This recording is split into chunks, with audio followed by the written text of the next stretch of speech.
So long hair FUE is not only for women, it's for everybody. Hi, I'm Dr. Danyo from North Atlanta Hair Restoration, where we perform long hair FUE. Obviously, if you have hair that's shaved on the sides to a zero guard, long hair FUE is not going to be for you. We would just do a shave case.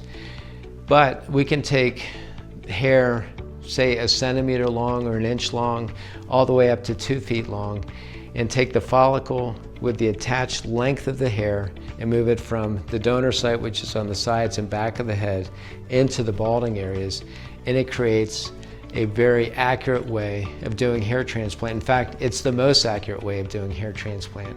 We can use the curl of the hair and create angles and work with you as the patient, where you're holding a mirror and you can say, oh, I love it, I like the density here, or could you add more here? And doing this on the fly is the best way to do hair transplant. And that's why long hair FUE is for everybody.